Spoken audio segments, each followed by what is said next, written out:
We were able to wholesale a church and make $25,000 in 37 days. This is how we did it. So this deal came from a voice broadcast campaign that we did, and voice broadcast is the same thing as RVM, which is ringless voicemail. And if you don't know what RVM is, it's pretty much calling a seller, but their phone doesn't ring.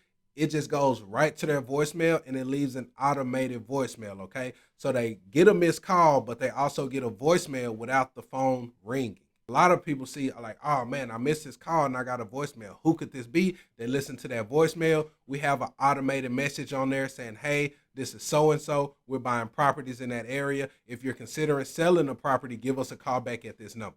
And voice broadcast is a really cost-efficient way to make contact with your leads. I mean, I think we probably pay about $600 a month to mass voice broadcast different campaigns, okay? So if you're not doing voice broadcast or RVM, that is something that you might want to look into because it is very cost efficient. So you just send those broadcasts out, sit back and wait for your phone to ring for these people who may or may not have properties to sell. Now, don't get too excited when that phone rings because people will also call you back to tell you to go F off, all right? So just be prepared for that. But this is a really cost-effective way to reach a lot of leads and generate a lot of feedback.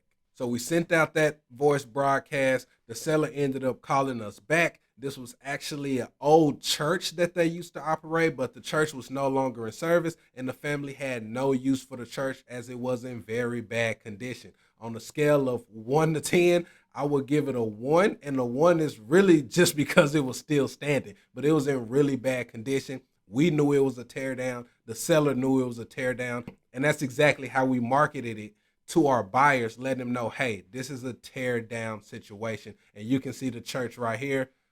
It was time for it to go. Now, originally, the seller was asking for $80,000, and this was in the West Dallas area, 75212 zip code. And if you know anything about West Dallas and the Trinity Groves area, it is a very hot area. Builders love it over there because they're selling houses for $500,000, $700,000, $800,000 on the new build side when they buy these lots. And so we already knew we could get a buyer for this really easily at $100,000 to $120,000. So it was still a deal at the $80,000 asking price, but I still countered her with $70,000 on our cash offer. We ended up meeting in the middle and we were able to lock this deal up for $75,000. Without even having to do an email campaign to blast this out to our buyers, my partner Justin reached out to some of our pocket buyers who we know are buying in the area. And the way we find buyers that we know for sure are buying in the area, we like to look on PropStream and see what properties have recently sold on cash deals or what properties have recently sold in this zip code.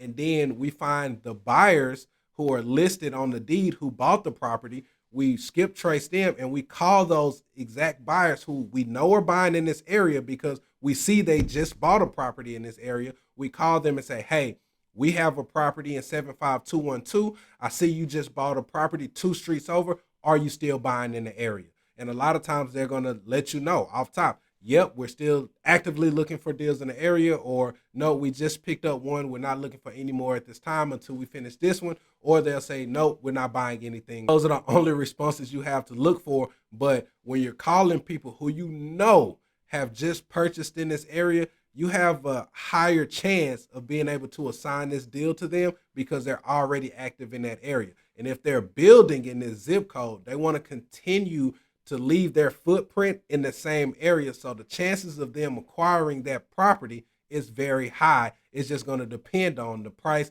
that you're wanting to sell it to them at. The beautiful thing about PropStream is you can also see what they just paid for that property that they bought 2 streets over or whatever the case may be. So if I know that this same buyer just bought a lot 2 streets over for $120,000, I'm confident I can pitch my deal to him at $120,000 or a little under that just to make it a quicker and hotter deal for them. So using that exact same method that I just described, we were able to find a buyer in like 3 days. We assigned this deal for $100,000. Locked it up at 75, assigned it at 100. That leaves a $25,000 assignment fee for our company, and that's exactly what we took home. Now, because we could see online that there was a church there and that it was a tear down, the likelihood of a new buyer coming in, rebuilding the church, and becoming a preacher is slim to none. We already knew that the church was going to have to come down. We communicated that with the seller. She was already pretty much aware of that, and that was her expectation as well. So we were able to lock this deal up without actually going out to the property. That's what we did. Sent the contract through DocuSign, got it locked up electronically. But afterwards, I did go out to the property just to see its true condition. And of course, it was like I said, in a 1 on a scale of 1 to 10. But what I noticed when I went out there is that the seller had a for sale by owner sign that she had just put in a yard, I think like the day or 2 days before us getting in contact with her and getting this deal under contract. So I went ahead and took the liberty of taking that sign out of the yard myself, because the last thing we want is for other buyers to come by, call that number, and overbid us on the price. So now we have a seller that's flaking on us because a buyer just offered her $90,000 or $100,000 when we agreed at $75,000. These sellers ain't loyal, so you want to eliminate all chances for anybody to snake or undercut you. But it took us 37 days to close this deal, a little over a month. And the problem we ran into that put a halt on the deal was, because this was a church, we needed all of the entity docs. We needed all of the church members and the board members to be on board. We had to bring all of them together, make sure they were on board with selling the property. And of course, with this being an old church in West Dallas, you can imagine that a lot of those board members were pretty old and kind of hard to get in contact with. So that took us a little bit of time. But once we got over that hump, we discovered that the sellers did not have an active bank account for the organization.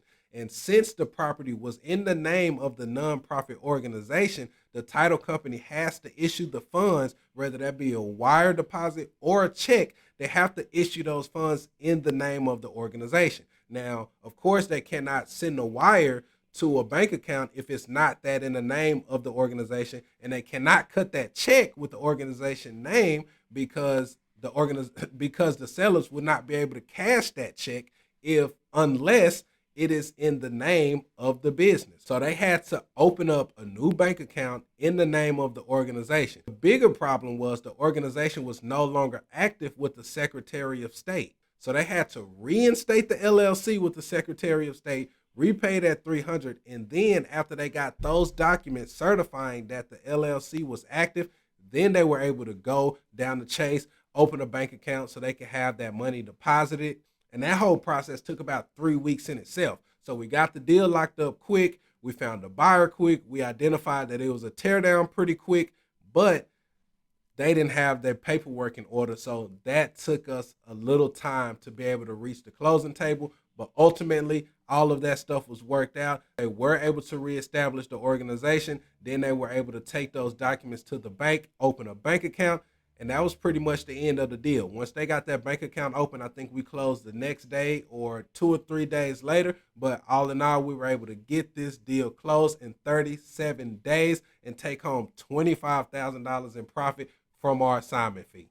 As always, we did not have to utilize any of our credit. We never had to purchase or take ownership of the property. We didn't have to come out of pocket any cash. We just simply contracted this property with the seller and sold our interest in the property or assigned the property to an end buyer who had plans to build on the lot, and we made the $25,000 in the middle. If this sounds like something you might be interested in trying, I suggest you hit the link in my bio, purchase my ebook, How to Wholesale Real Estate. You can learn everything you need to know to be able to get started and hit the ground running right now. But if that is not enough, you can also JV with me if you do come across somebody who wants to sell and you don't know how to negotiate, or if you get it under contract at a good price and you don't know how to find a buyer. Reach back out to me. Let's JV. Let's work together. Let's get paid together. All of our JV partners are happy. They're all making money. We make money together because it's collaboration over competition. And this is enough for everybody to eat. This is real estate. The transactions are huge. Everybody can get money. And that's what I love about it. But we also pride ourselves on doing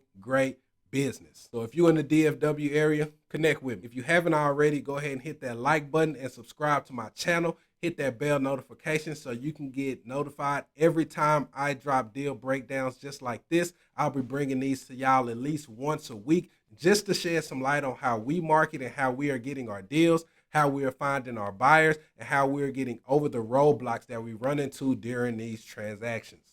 Hopefully you picked up some game from this deal, but if you didn't, come back next week. Tap in.